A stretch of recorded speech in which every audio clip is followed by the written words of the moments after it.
Guys, today is a sad day. Mohammed Kudus got injured playing for Tottenham against Sunderland. He played only 15 minutes.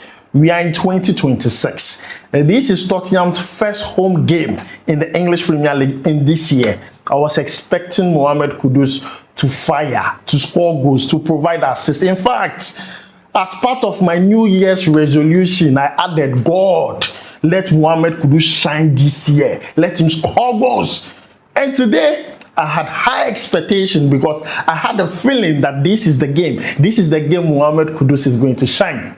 But when the game began, it began on a good note. Everyone was doing their work. Tottenham was playing better. Kudus looked like he was in tune with the rest of the team to get a goal or an assist in the game today. But guess what? Exactly in the 15th minute, Mohammed Kudus could not continue the game. He got substituted and then Kolo Muani came in his place. But then I'm here to take you through what I saw from that game, an account of what happened leading up to the injury. And I'm sure after the game, they are going to tell us exactly what went wrong. So please make sure to like, subscribe, and also turn on notification. This is not, what we would expect or what we would love to talk about when it comes to Mohammed Kudus. But then please comment, get well Mohammed Kudus, get well Mohammed Kudus. And I'm sure definitely he's going to see it because most of you support him. We love him. We want to see him continue playing.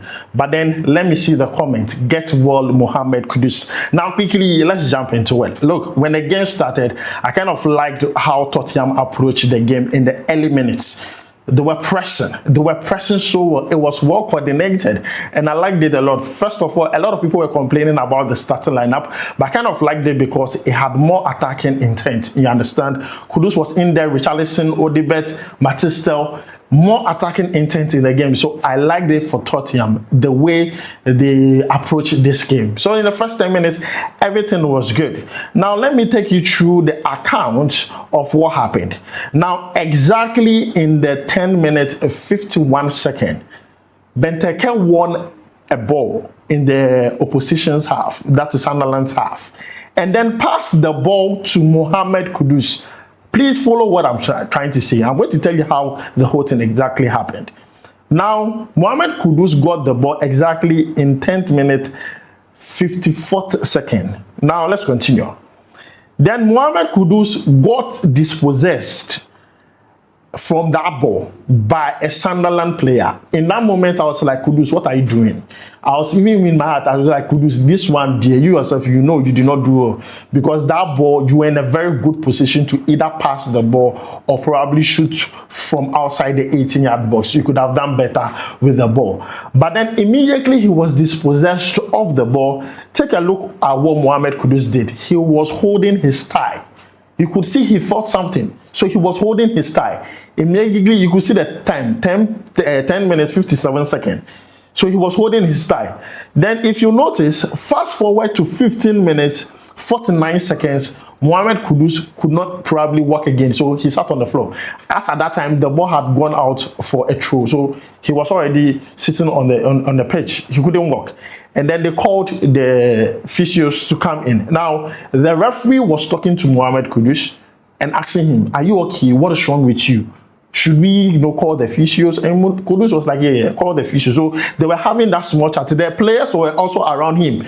The players, and they were trying to talk to Mohammed Kudus. Now, the physios came on the pitch to talk to Mohammed Kudus. Now, when they were speaking with Mohammed Kudus, I noticed something. Look at where Mohammed Kudus' hand was and also the physio's hand.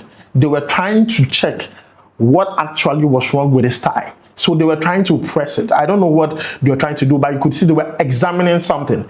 Now, that is not all. They continued to do that on the pitch. So Kudus was trying to tell them, okay, I feel it in this area. I'm feeling it here. And the physio, you could see the physio was doing, something. They were trying to do something on the pitch. Now, they continued to do that it took about some few seconds on the pitch. And you could see the physio was trying to, stretch Mohammed Kudus, the leg and everything, the thigh. They were trying to check a lot of things. But, they can't do everything on the pitch. They were trying to make sure to see if he could continue with the game.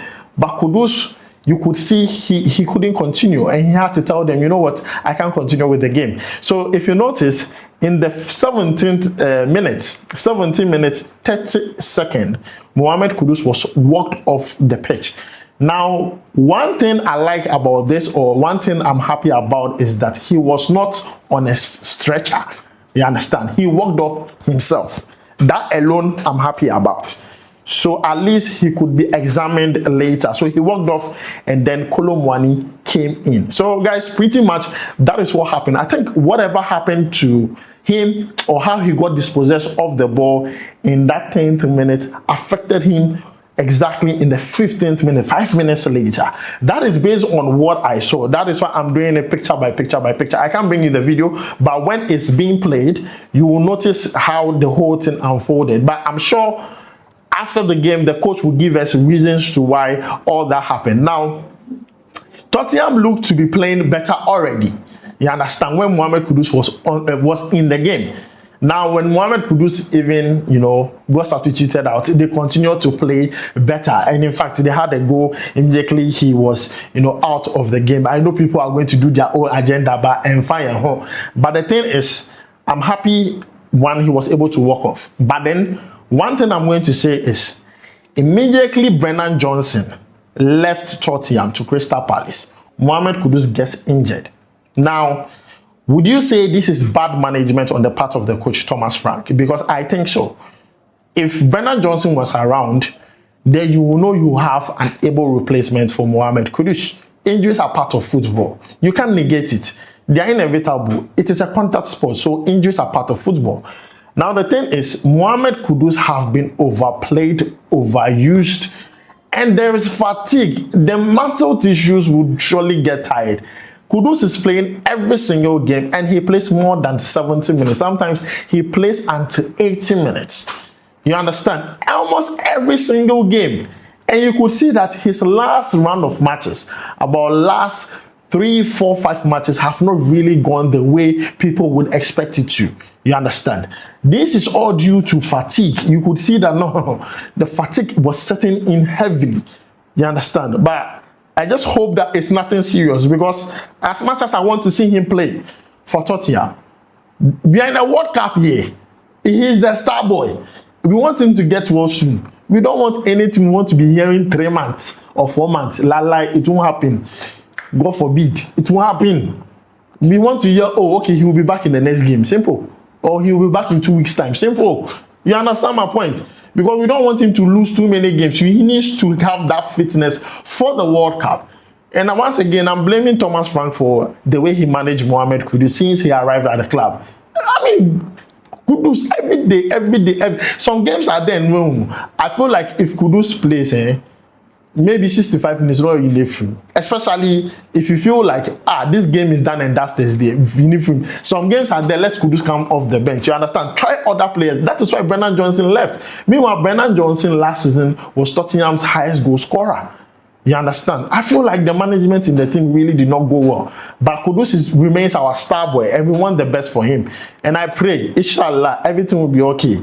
You understand? He will get well soon. So comment, Mohammed Kudus get well soon. Mohammed Kudus get well soon. He should get well soon, because we are praying for him. This year, I added him to my resolution. I was like, God, Kudus must score 10 plus goals. It is very possible, and it is possible by the end of the season. But this injury is just a setback. You understand? He will rise again. And when he rises, he will run. But then, guys, this is what happened. Let me know your thoughts about it. And also, let's keep praying for Mohammed Kudus. It shall be well. So, guys, I'll make sure to see you in the next one with more explanation concerning the injury and also Tottenham's performance after Mohammed Kudus left the pitch. So, please make sure to like, subscribe, and also turn on notifications. I'll see you in the next one. Charlie, we go bye.